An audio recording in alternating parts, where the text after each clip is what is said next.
Hello and welcome to the Well Played Podcast, home of everything you want to know, nothing that you need to. I'm your host, Warren Curtis. We are back. I hope you had an awesome holiday season. We are talking about if Xbox is going multi-platform, the games in front of us for the coming year, the games behind us from the past year, and all the news and rumors that your body needs to grow. But first, let's talk about what it is that we do here. We talk about games and news, leaks and rumors, and give our opinions on why these things matter. We will talk about gaming as an adult and as parents, and we will talk about the games that we're playing. You can find more from us on YouTube. The link is in the description, and on Twitter by following at Amarren Studios. We are available as an audio show on Spotify, Apple, Google, wherever you want to catch your pods. Be sure to like us, rate us, ring that bell, because all of that helps everyone else find the show, and we want those comments. We want your feedback, so let's hear it. I hope everyone had a fun holiday if you participate. I'm not sick anymore, just getting over the flu a little bit, so I'm a little stuffy, but we can finally get on to doing some more shows. I do want to remind everyone that you can go to wellplayedpodcast.blogspot.com and catch up on a lot of news and reviews and things like that I do post there on the daily. With all that said, let's get to it. News right off the top of it. Is Xbox going multi-platform? This has started. There's been rumors started. I believe it was Jez Corden over at Windows Central that tweeted it first. That was basically like, "Hey, I'm hearing things that there's going to be a first-party Xbox game going somewhere else," and then everybody and their uncles jumped in and said, that I've heard this and heard that, and it's going to be this game and that, and Xbox is done making consoles. They're going multi-plat. They're going to be third party, blah, blah, blah, blah, blah. No. Let's just clear the air there. These are going to be no major titles. Like, we're not going to see Forza. We're not going to see Halo, at least in the sense that we are. Like, we're not going to see Gears of War do this. What we're going to see is things that make sense. Live service games that attract attention make sense. And the other thing that makes sense is your smaller first-party indie titles, and obviously titles that exist elsewhere. We're not going to see Starfield do it. We're not going to see Fallout do it. We're not going to see Gears of War and the next Elder Scrolls game do it. But where we are seeing is we're seeing Fallout 76. We're seeing Elder Scrolls Online. We're seeing, obviously, anything out of ABK is kind of its own animal still. All those things make sense to be going to multi-platforms. All those things are not multi-platform. They are going to stay first party. But all these other things could be, right? So what I've heard, there's two titles that I've heard are going, and they make perfect sense to be going multi-platform. Sea of Thieves. We are at the point in the Sea of Thieves cycle. It is a very large and established game, and if they want to grow it anymore, they got to go multi-plat. It's the only way to do it. And I've heard that makes sense. I've heard that that's what they're doing, and I believe it makes sense. And the other title I've heard is Hi-Fi Rush. And again, I think that is kind of the perfect game to get that Nintendo audience interested. It is a perfect handheld form factor game. It doesn't exist in that form factor. Maybe it makes sense. As I say, we're not going to see the next mainline Halo game. That's not to say we're not going to see some sort of like a live servicey game that gets created exclusively for that purpose. But I don't see anything major going over as far as Gears, Forza, Fable, any of the big tentpole games. They're not moving anywhere. The sky's not falling. We just need to wait and see. Some cool news that I've heard is the Gears of War collection, which is kind of the collection of the original Gears games, been remastered and brought up to kind of modern standard is in internal testing over at the coalition. That means it's content complete. They are testing it and trying to debug it before they ship it. So we could be probably seeing that late this year. I am not 100% sure, but if it's in testing now, usually your testing periods are 6 to 8 months or so. So we could be seeing that later on this year, summer to towards the fall. More Xbox news here. Very Xbox centric news section this week. The new Xbox Developer Direct is coming this week, January 18th. Today's the 15th, so that's what, Thursday. And confirmed to be there will be Indiana Jones, Avowed, Era History Untold, and Hellblade 2. I've been told that all of these games are 2024 releases, and that lines up with everything that I've heard in the past. Hellblade 2 and Indiana Jones, both of those games were supposed to have actually already been out, but they got pushed, obviously, COVID and things like that delayed things. And kind of makes sense. But we've been seeing enough of Hellblade 2 at these shows that it needs to get a release date. Like, we got a window at the Game Awards. We need a date. We need, hey, it's coming this day. And I think that game needs to be first quarter, to be honest. We need to be seeing that before the summer. Indiana Jones, we haven't seen anything other than the reveal trailer, which they did just before the Microsoft acquisition of Bethesda. So seeing that now, it's been 4 years since that was announced ish. It does make perfect sense for it to be out. It was supposed to be out, like they were planning it for fiscal year 2022, and it didn't come. Obviously, again, the pandemic changed structures and how things worked, and it kind of pushed things a little bit. But I am told that it is confidently going to be coming out this year. I also am pretty sure the title is going to be Indiana Jones and the Great Circle. And that's based off of some scraping I did on the internet, where I found that Bethesda has bought the domain rights to that website.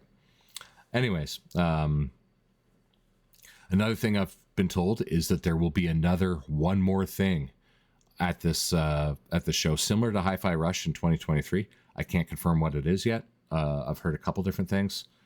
One of them doesn't make sense. One of them does, but I still can't nail it down. So I'm not going to start, trying to get smoke there when I'm not sure there is anything. But I've been told that there's one more thing that does kind of line up with how they like to structure their shows. I don't know if it's going to be a shadow drop or what it is, but there is. I do want to continue on actually with that Indiana Jones story for just a moment. I've been told that staff at Halo developer 343 Industries, Doom developer id Software, and obviously Bethesda helped Machine Games make this one. That Microsoft actually opened up the support and was able to provide some expertise from 343 Industries, which I think is phenomenally good to hear. This kind of level of cooperation across the Xbox Studios brand makes sense, right? They have these experts, let's use them, and it works. New Switch 2 rumors. Take this with a grain of salt because the source is flaky, but it was an unofficial PR release, September 2024. The only reason why I'm reporting it came from GameShark. If you remember, there used to be a plugin peripheral for video games called GameShark. There's a new one called AI Shark. It's the same company.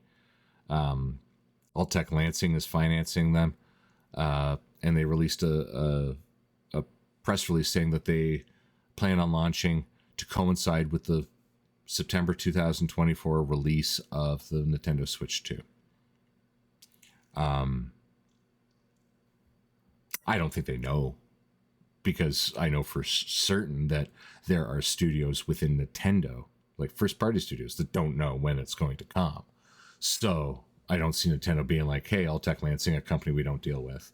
Here you go. I do see Nintendo's lawyers suing the living crap out of them, though. But either way, the reason why I thought I would share it is it lines up. Timeline wise, it lines up. Nintendo doesn't like to release things right in the holiday hubbub. They like to come out early and kind of slow roll in instead of steamroll in. And I think this makes sense. September, I would have said, summer to fall instead of the winter target of 2024. So we'll see. Some developer news here. We've got the next Battlefield game is said to have the most realistic destruction effects in the industry, according to a new job listing. And we know Battlefield's always pushing the envelope. We know Battlefield has always tried to be that. I'm not quite sure, that they were successful with the last release as they wanted to be, and I think that is evident with the new heads of the studios and the fact that DICE has been basically stripped of any power to do with the game. And they put the guys over at Respawn in charge of them. We'll see how it goes, but there's definitely it's definitely interesting to see that they are still focusing on what made Battlefield actually great, which was the destruction, the capability of kind of doing what you want or going about something the way you want. That guy's camping in that building. That's pretty easy to handle when you can just eliminate the building. So we shall see how that goes. And again, that was according to a job listing from the developer. So those are the exact words I pulled from the job posting.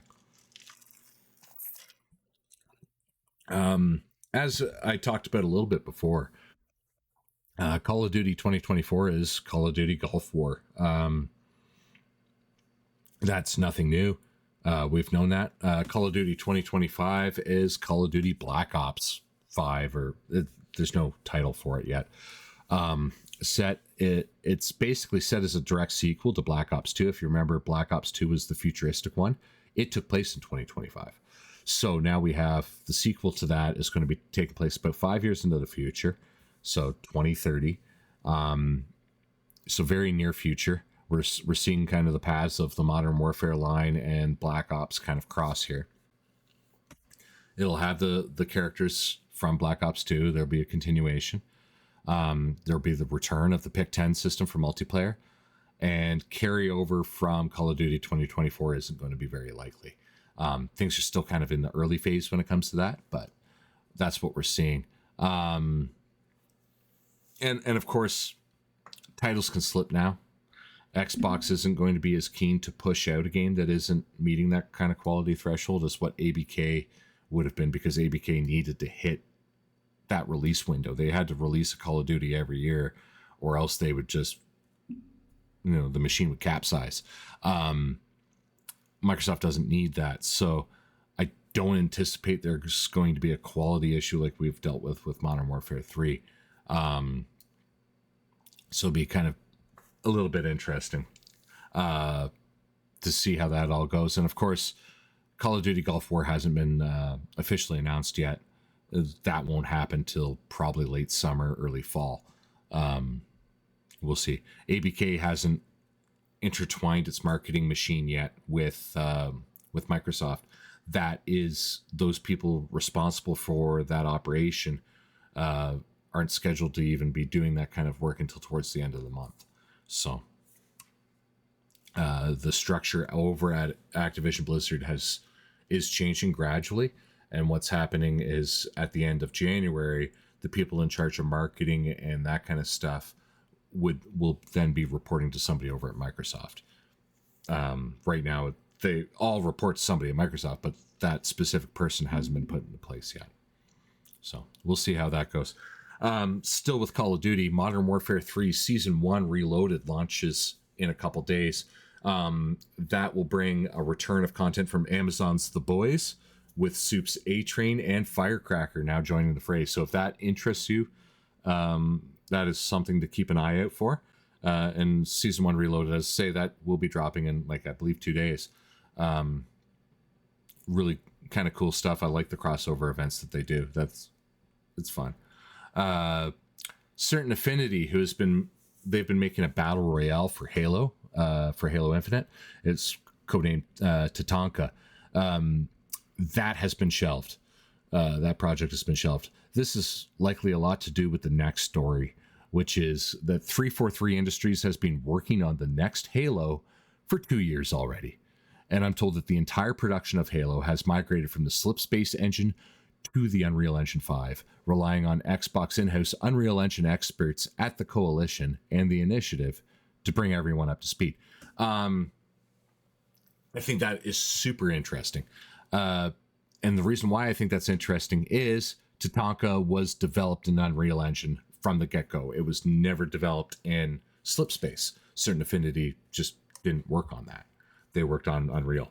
All the job postings indicated that. Everything indicated that. So we weren't quite sure how that was going to integrate with Halo Infinite. Like, if in Halo Infinite a button would just pop up and be like, hey, you want to play Tatanka or whatever they're going to call the Battle Royale, and you click yes, and it literally launches a separate application that runs the Unreal Engine. Like, that's what we were wondering about that.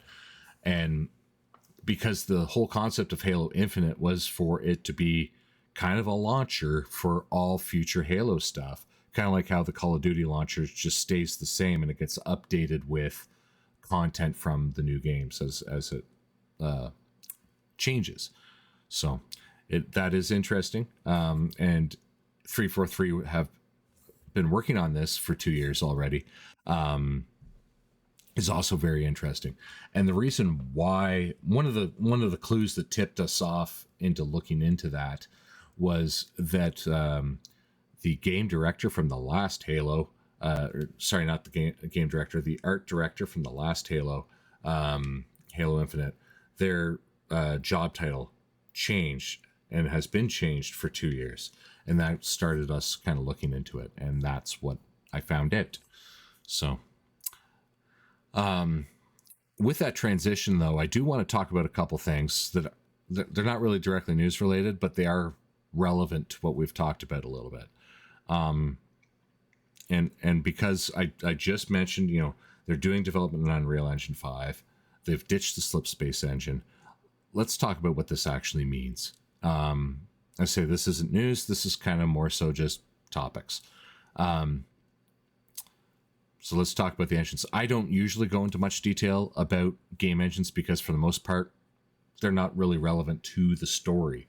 In this case, it is a difference with that, and I will get there with it.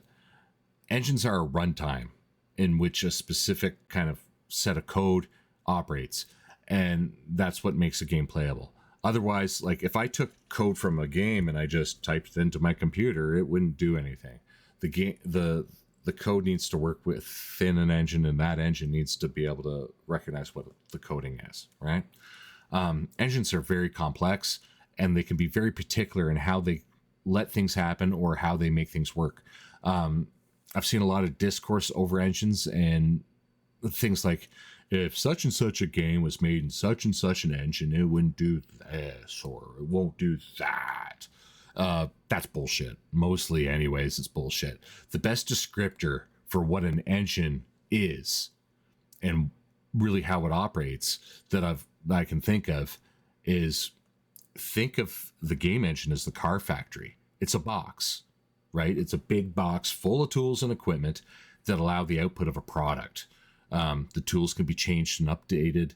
The raw materials that go into the factory can be changed and updated, and the way things get put together can be changed and updated. But at the end of the day, it's just a factory that makes things, right?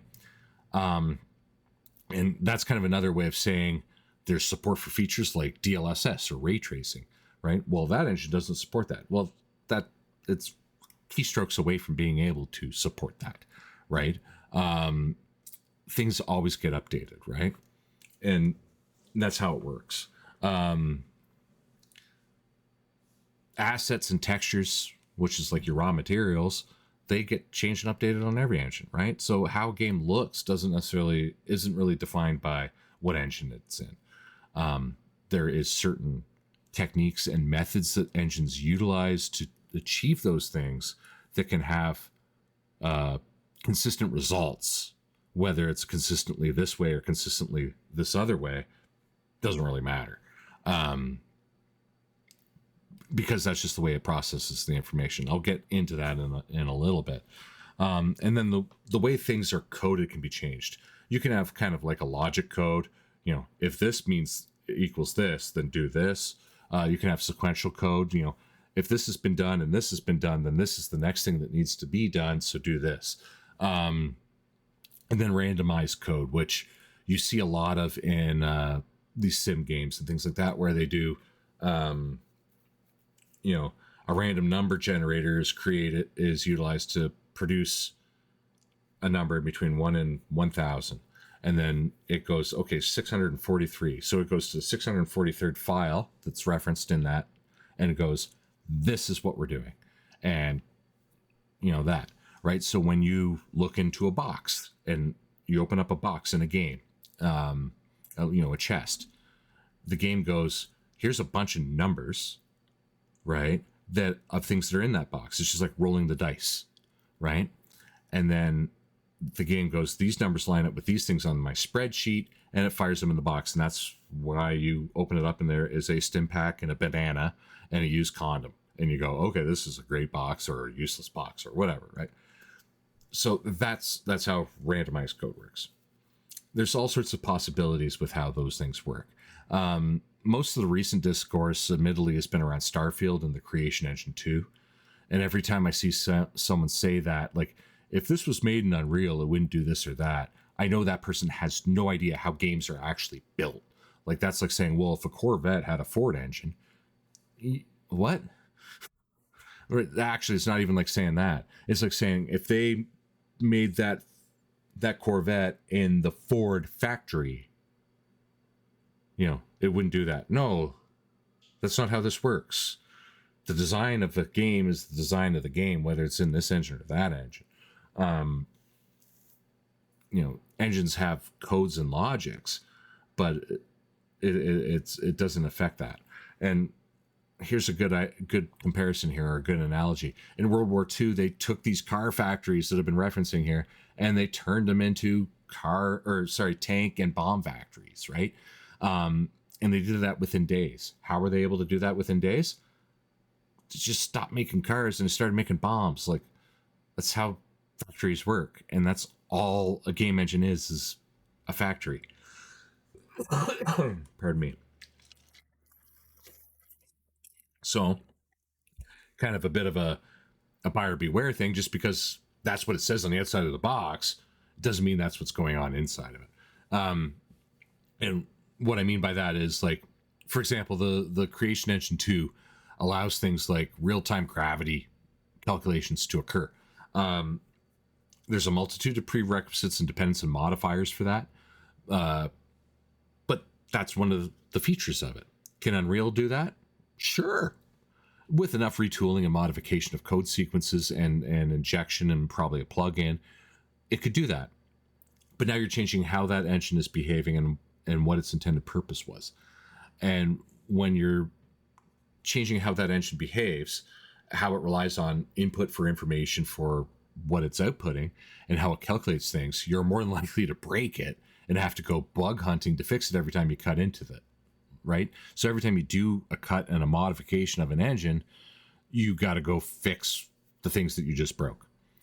And so you're no further along cutting and modifying Unreal to do these things than using the engine that already does these things. In fact, you're better to use the engine you're familiar with that does the things that you want and add the other things to it, like ray tracing or DLSS or what have you. All right. And that's not even kind of the end of it. You also have to talk about how that information is processed, right? And by that, I mean, like, literally how the engine goes, take this line of code, run it through the core on the processor of your computer, and through this core, specifically this core, and you get this input, and engines do that, and as a result of that, there's bottlenecks and efficiency issues there too, and that's for all engines. That's for Creation. That's for Unreal. That is for whatever the fuck Nintendo's using. That's for that new cool one from Limited Run Games, the Carbon engine, right? They all will have those eventually. They'll all have different types of bottlenecks, right? It's the way these things work. But the big difference is Bethesda already knows what the bottlenecks are of the Creation engine too. They built the thing. They have the tools in place to handle that. And they have the resources necessary to handle anything that comes along that they didn't anticipate originally, right? And that's probably the most important part of it here is familiarity. Bethesda knows the Creation engine because they built it, and they utilize in-house systems that onboard people onto it, right? Switching to Unreal would require the entire company to be kind of completely retrained on new software, and they'd likely have to rely on outside assistance for support, at least from the outset, until they establish everything internally.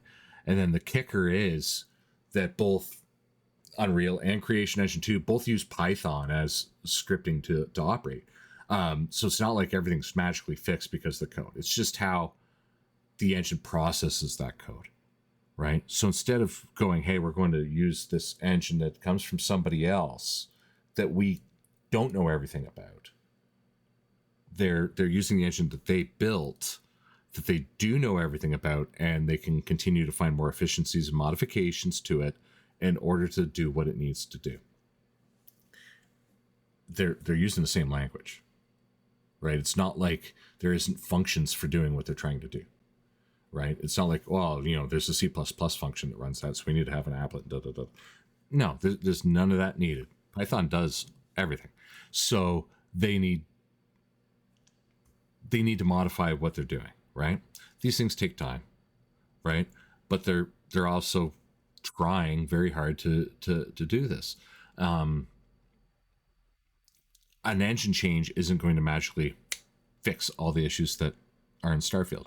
In fact, it would make it a lot better, or sorry, a lot worse from the beginning. There might be, it looks shiny or it does this, but there's a lot of bottlenecks there and a lot of issues. And it's not because Unreal's a bad engine, right? Like, why am I defending the Creation engine? Because it works and it makes sense. And it has eliminated a lot of tech debt from Bethesda, which is also an important thing.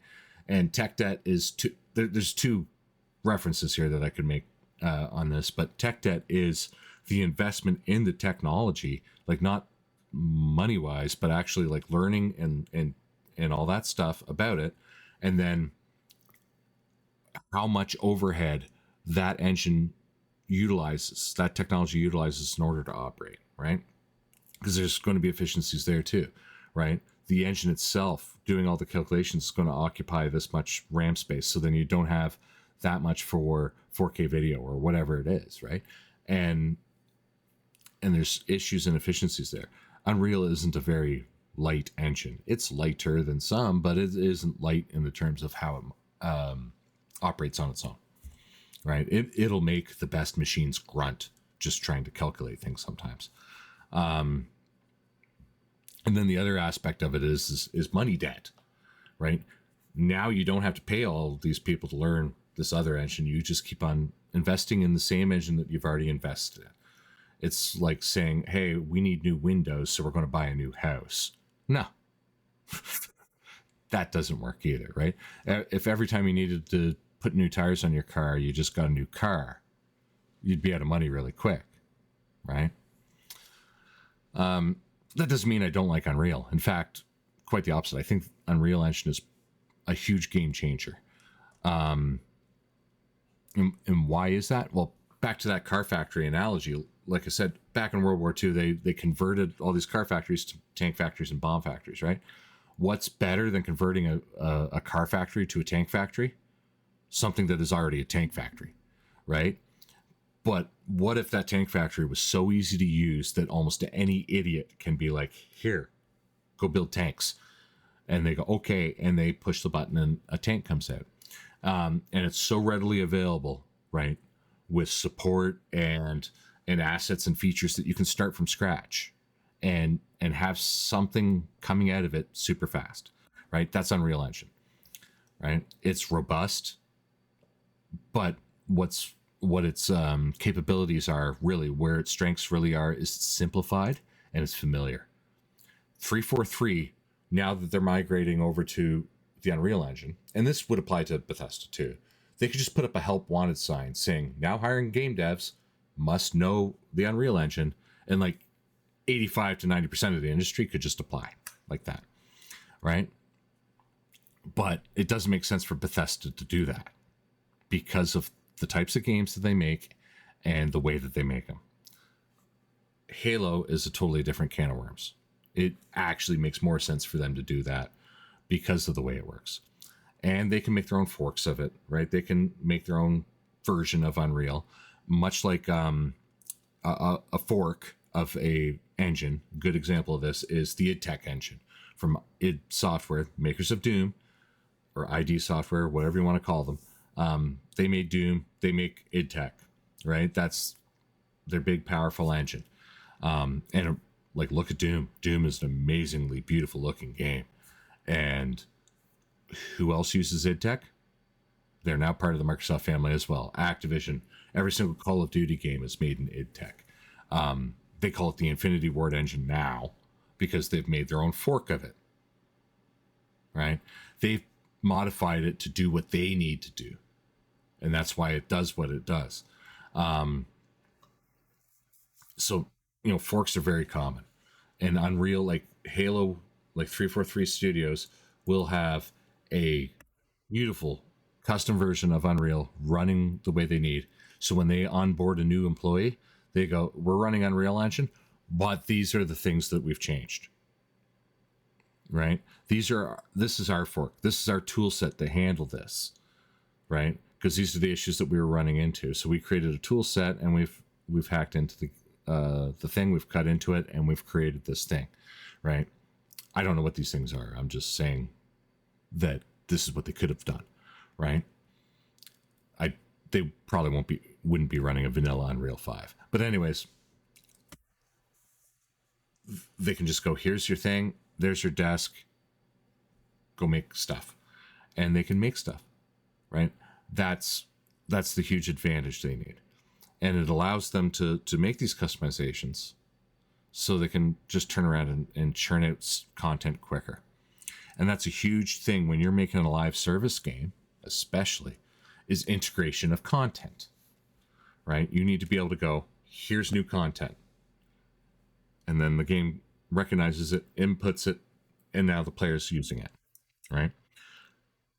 Unreal's already used in live service games, so it makes sense to just continue with that. Starfield is not a live service game, right?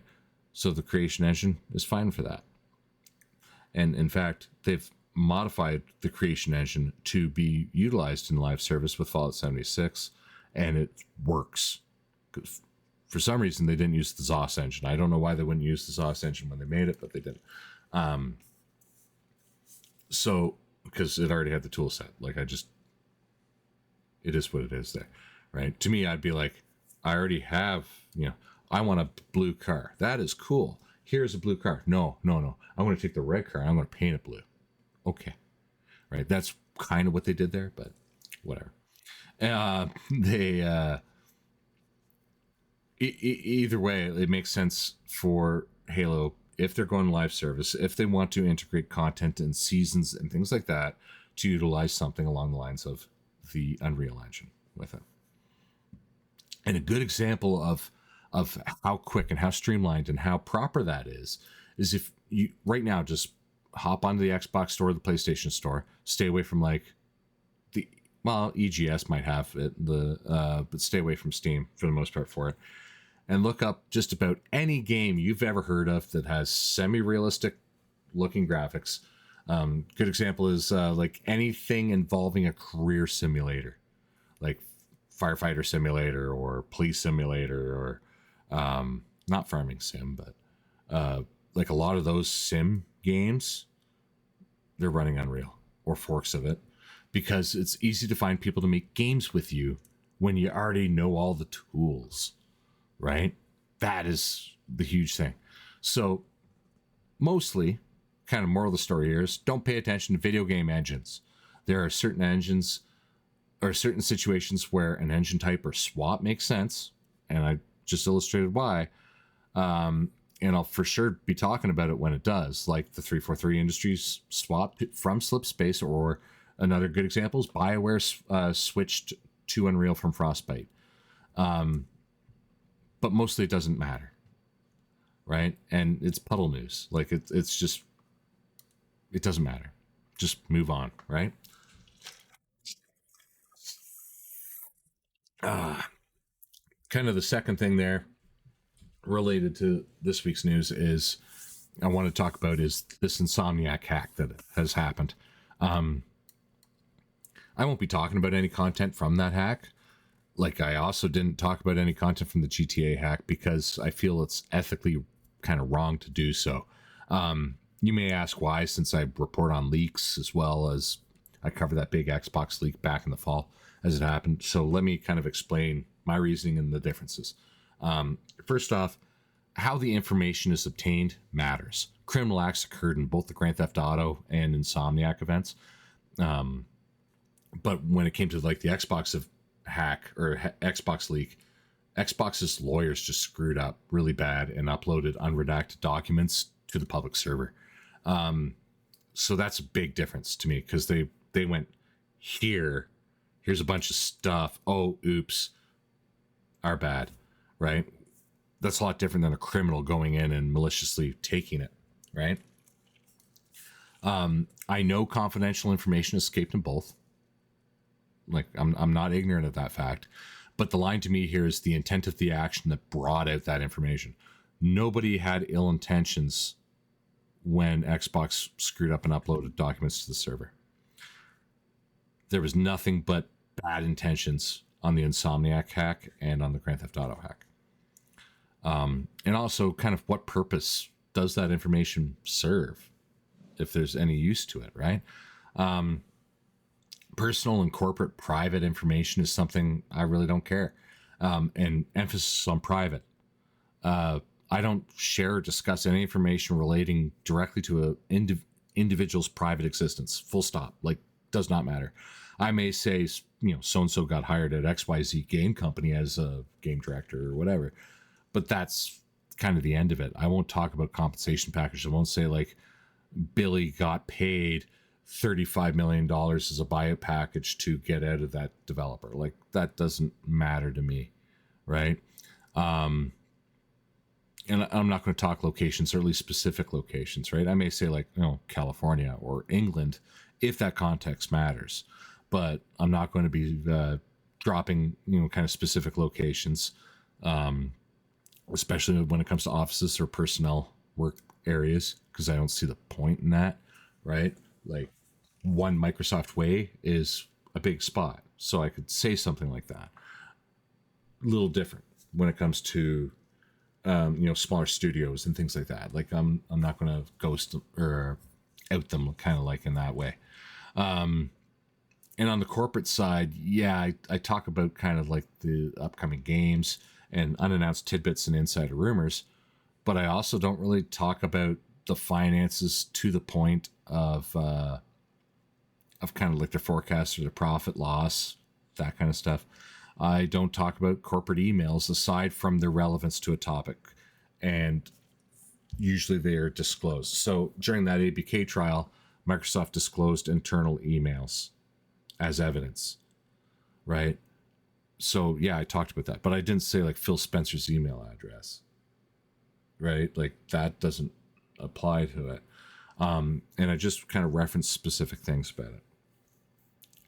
And as much as I do talk about leaks and industry inside information, and I get firsthand information here with it, I don't go into detail about the industry secrets. I really don't. I throw a little color at the page, but I'm not drawing a whole picture for people. And even when I have all the information to do so, what I do when it comes to leaks that were not obtained through a breach of privacy or not through crime, they may have been obtained through a violation of an NDA, but there is a difference here, and it's kind of like a 2.5 part thing. First off, does it have any value to the insight of how the gaming landscape or the industry really how it works? And relating to that, will it spoil any surprise for anyone? Right, that's the half step. In a way that really matters, right? And I'll talk about what the difference there is. And finally, is this something so painfully obvious that it doesn't really matter who knows about it, right? And if it passes either of those kind of two tests, I find it okay to talk about. Like I did this week. Here's a good example. I talked about Call of Duty 2024 and 2025. I told you Call of Duty 2024 is Call of Duty Gulf War. Okay. It's not Black Ops, it's Gulf War. My understanding is, anyways, it's just Gulf War. I know pretty much the entire plot, the characters' names, setting, features of that game. There's still some stuff in flux, but I do know pretty much what we're going to be playing this later on this year. I also know features in the setting for 2025. The plot for that hasn't even really been written yet. That comes much later, to be honest. Like they haven't even hired the writer. So there you are. But I talked about the title and I talked about who's making it. Like it's Treyarch, we know that. I set up a bit about the expectations, but I didn't spoil anything beyond the title because that meets that first threshold I have. It provides insight into the world of gaming without spoiling anything of value. What's the insight here? Call of Duty as a corporate entity, right? So Activision and their studios, Treyarch, Sledgehammer, and Infinity Ward are looking at value in titles like Modern Warfare and Black Ops. They have these concepts because there's a brand association there and it's working, right? So they see value in that, right? So Call of Duty Black Ops makes sense because it was successful. Call of Duty Black Ops 4, not near as much so. Why? Probably because they shit the bed and didn't put in a single player campaign that made any sense. And there's no context to it, right? So now they realize they do need to wrap a plot around some of this that matters, right? Otherwise, it's just Warzone, and that's why they have Warzone. That's a different thing. So, there they are with it. The other kind of side of that is, and to be fair, that it actually kind of also meets the second threshold of things being so obvious that it hurts. Like it's Treyarch's turn, and surprise, they're making another Black Ops game, right? Like they did Cold War, now they're doing Gulf War, and they're doing Blobs, right? Another example of kind of this news is, or how I handle these leaks for the news is that engine talk I just talked about with 343. It provides insight into the industry based off of kind of hiring expectations and practices without spoiling a single thing from, surprise, the people that make Halo are making more Halo. Like, who would have thought that happened? What's next? You're going to tell me the Mario Studios making another Mario game?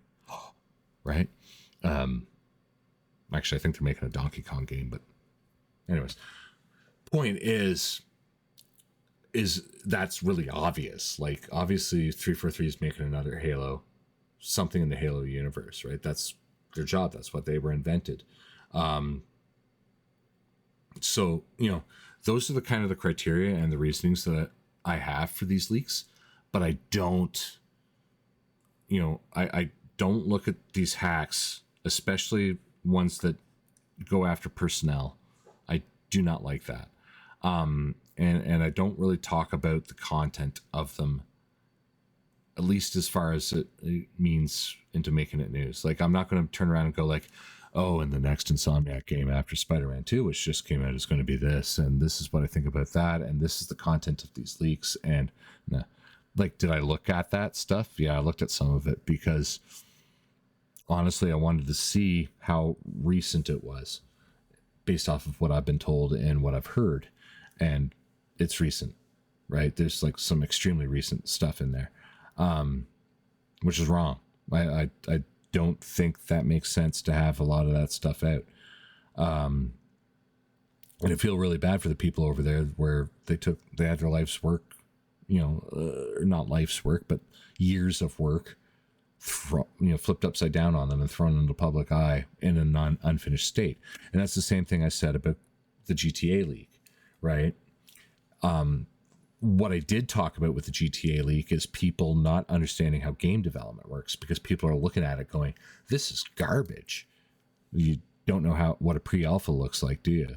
Like, people are saying that the Grand Theft Auto game looks like garbage, are the same idiots that are saying that the content from this Insomniac leak looks bad. Well, yeah. Like, you don't know how things are prevised. You don't know how things are, like, they literally make a game, right? And you got, like, all these little routes or options, paths, missions, objectives, whatever you want to call it, in a game. They make that work. Then they make it look pretty. The looking pretty thing doesn't happen at the same time as the making the game thing, because what happens is, otherwise you'd have a bunch of people that make the coding do the missions, right? And they would just be sitting there typing away on their computer while all the artists are going, nothing for me to do yet, right? Or all the artists would be drawing their stuff and all the people going, I don't have anything to make the game with because art isn't done yet, right?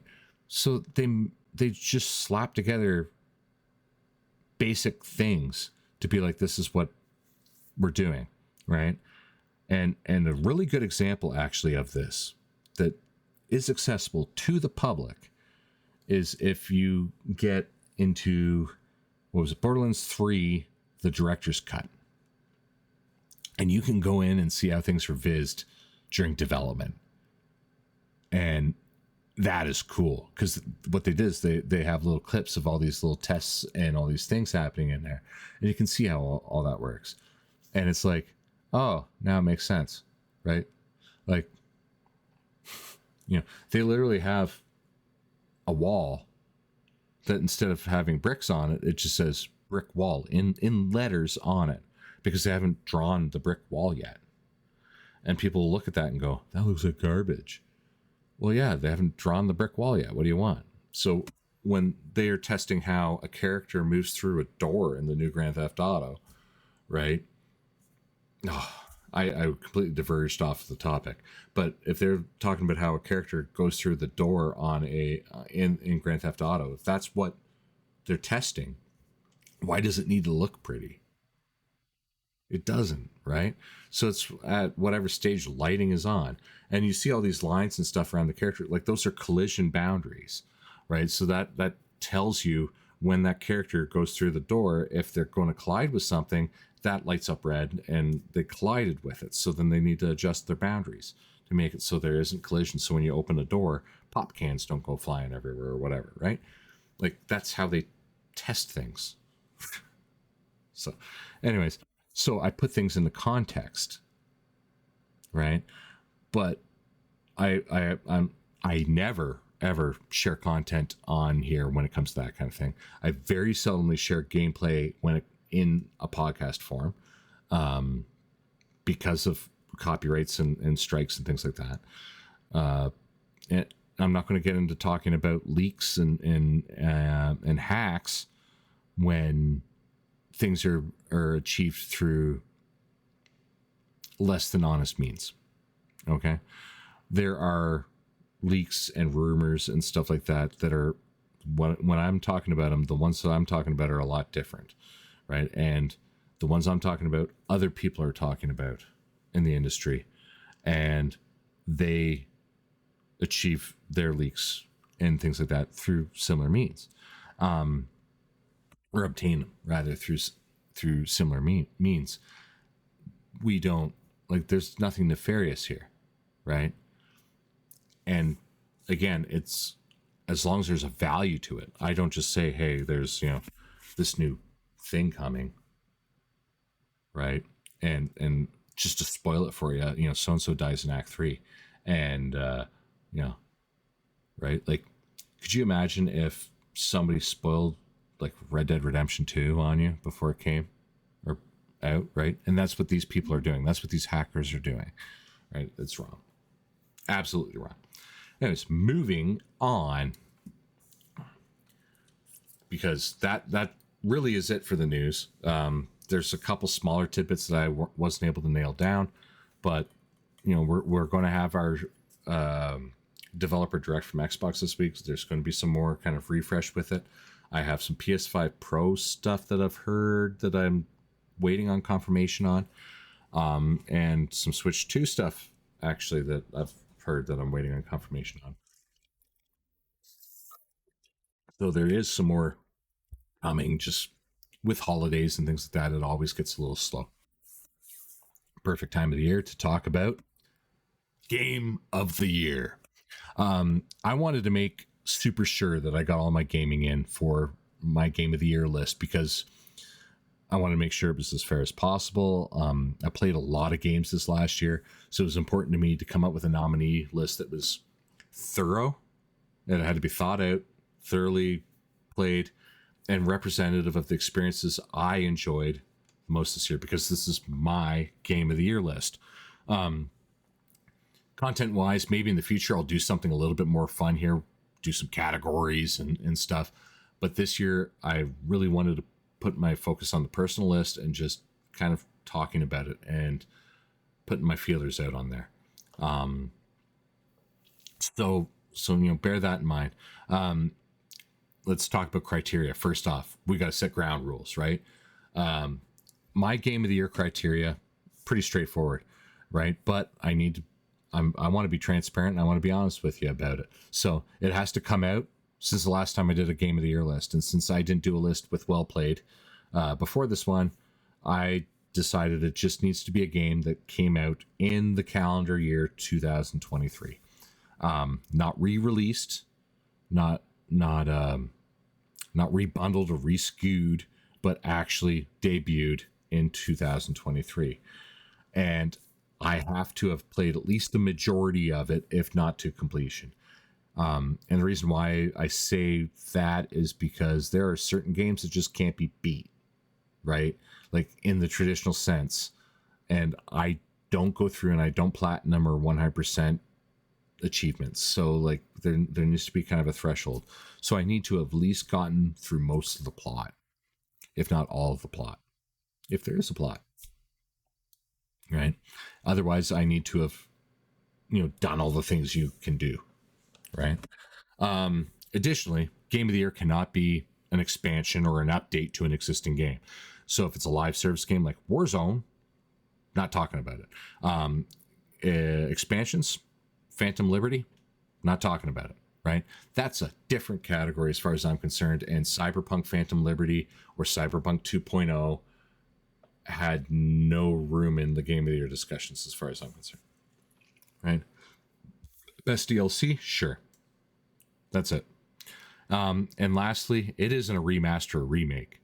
I'll allow a reboot so long as it fundamentally changes an aspect of the game in a way that is meaningful, right? Like updating the 4K textures isn't meaningful. But I say changing an aspect of the game, like a reboot, a good example of that is the original Modern Warfare story arc versus the new Modern Warfare story arc. The original one had Ghost dying and certain characters happening, right? This new one has a lot of the same characters, some new ones as well, but kind of different events happening, same or similar themes. Different characters dying. Not going to spoil anything there.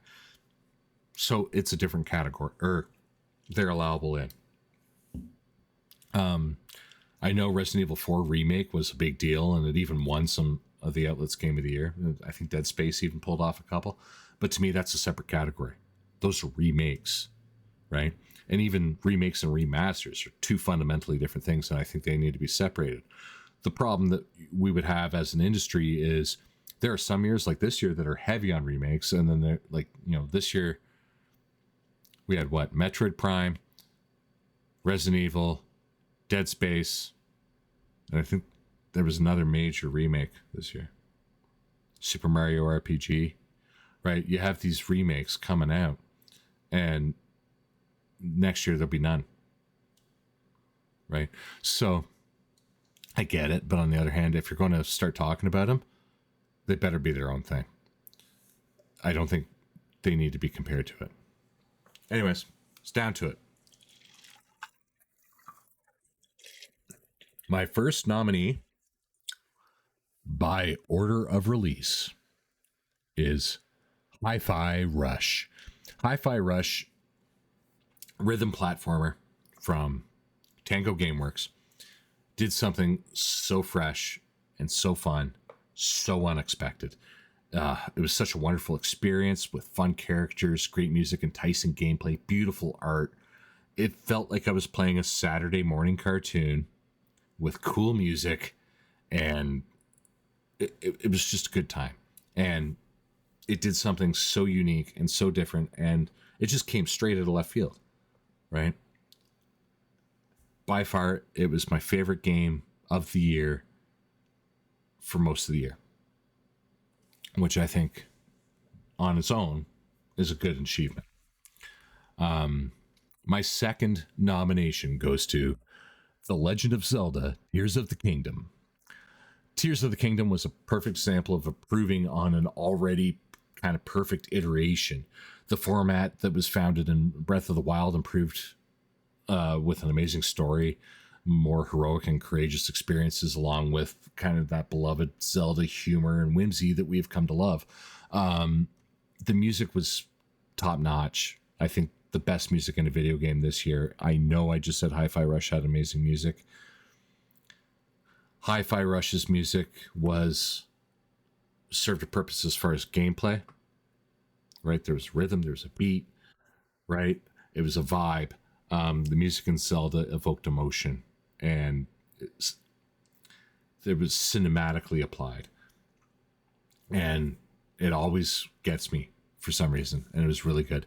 The missions and side quests were well designed, and even though there was kind of a lot of the same that what we see in a lot of the Zelda games, there's a lot new as well. And tackling these new and challenging things was made better by knowing that we had that familiarity from the previous game to work on. And I've really enjoyed The Legend of Zelda Tears of the Kingdom. Well Played Podcast, third Game of the Year nomination goes to Starfield. Starfield is a textbook example of a game created, at least seemingly, to satisfy all my gaming itches. Bethesda crafts a specific style of RPG, and this one delivers on that in spades, everything that I've come to expect from that team. The openness of the game, the exploration of space, the experience of the story all steer the player into a world of wonder and imagination where the sky isn't even the limit. I sunk hundreds upon hundreds upon hundreds of hours into Starfield. I still play it. I'm kind of at the point now where I think I'm going to wrap up playing it for a little bit, just so when the DLC comes out, I can jump in and experience some things. But there's some updates coming later on this month and going forward that might get me back into it a little quicker. But I think as far as being as grossly involved in it as I have been in the past, I think I'm done there. Until I get the DLC and feel the need to move on further. And then the final nomination for Game of the Year from the Well Played Podcast goes to Super Mario Wonder. Super Mario Wonder improves on the 2D Mario recipe with fun features and mechanics, loads of replayability, and delightful music and characters. I'm sorry, I'm going to say it. I'm a 2D Mario whore. I love 2D Mario games way more than I like 3D Mario games. So whenever a 2D Mario is announced, I get really excited for them. And Super Mario Wonder hit it. I did a review. I gave it a really great score. Um, I think that game was perfect, in my opinion, on what we expect from a Mario game. The only disappointment I feel was in the year that we got the Super Mario movie. You think we would have had maybe something a little bit more Super Mario in a game, and it just didn't happen. But game on its own, business stuff aside, game on its own, amazing game. Wonderful levels that start off easy, get more challenging as you go, and then can get incredibly challenging if you want to perfect it. I 100% of this game. I got everything there is to get done in this game. And yeah, it's hard. It's hard, but it is rewarding to do it. And it is the way it is with it. But the music, music and the humor, and yeah, it was just all there. And that does it for the nominees. So, four nominees this year. I did want to talk a little bit about um what was it, Yakuza, or not Yakuza, what do they call it now, Like a Dragon Gaiden, the man who erased his name. um Technically it qualifies in here. I didn't include it because I don't think it's the best representation of a Yakuza game. um I think the best representation of a Yakuza game is Yakuza 0. I haven't really played one that is better than that. This one is really good, like very good, but it's not quite there yet. But the story kind of tugs on you, and it's more of what you expect from a Yakuza game, or from a Like a Dragon game, now that they call it that. And you know, it is what it is. Like, I like how they're alternating with it, right? I personally, if I were to give it a review, which I might still yet, like, got a little bit further to go before I'd be ready to give it a review. But I think I would give it a pretty good score. Like, I'm talking 70s or 80s. Um, you know, it's back to that recipe. It's the action game, not the RPG style. Like the new Like a Dragon will be that. So it was almost in there, but it it didn't improve upon anything better than Hi-Fi or Zelda or Starfield or Mario to me, right? So there's that. Anyways, here we are. It's time. Cue drum roll. The inaugural, first ever, brand spanking new, well played podcast Game of the Year award goes to The Legend of Zelda: Tears of the Kingdom. The runner up order for this would be Starfield, Hi Fi, and then Super Mario Wonder. Um, yeah, Legend of Zelda, Tears of the Kingdom is my game of the year. And I think that is straight up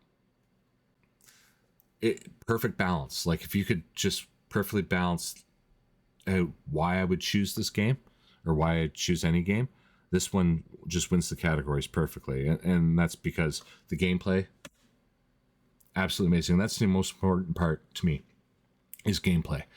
Is it fun and rewarding? Yes, it has fun and rewarding gameplay loop. Okay, cool. Second thing is there a reason why you're doing this? Like, the narrative, do you feel compelled by it? And I think it has the most compelling narrative out of any of the games I've played this year, right? Best story, best music, best gameplay loop, like, best sound and feeling. And when you're in there, you feel like you're in a world, and everything's crafted and meticulous, and the puzzles are challenging, and the ability to create your own things, and engineer these gigantic screwed up looking beasts. That's cool, right? Like, there's so much here that just screams that it's my type of thing. And there it is. It is.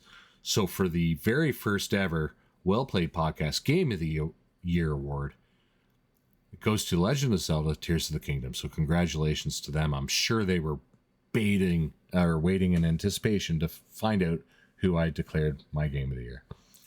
All right, so that just about does it for me this week. You can find more from me on Twitter by following at Amarren Studios, or on YouTube. The link is in the audio description of the show. If you do watch us on YouTube and want to bring us with you on the road wherever you go, you can find us on Spotify, Apple, Google, wherever you're finding your pods. Just search Well Played Podcast. We're the one with the lightning bolt. I have been Warren. You've been the best audience I could ever ask for. Thank you for joining me, and see you next time.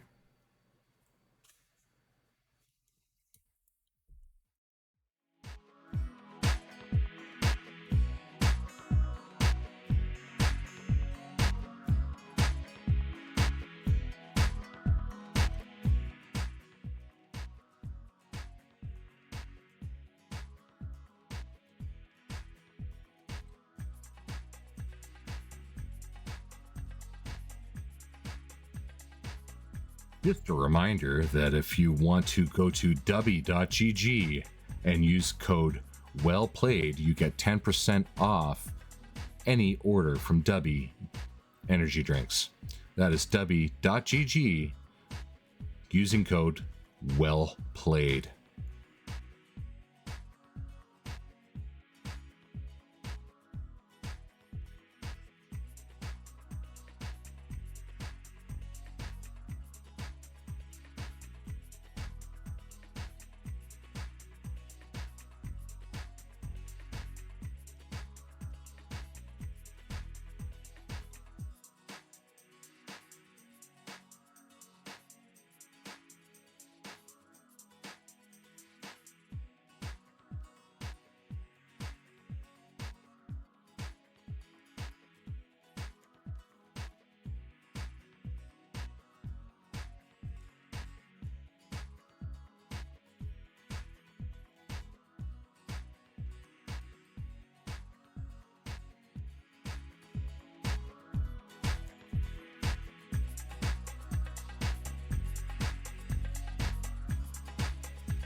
Please enjoy your gaming.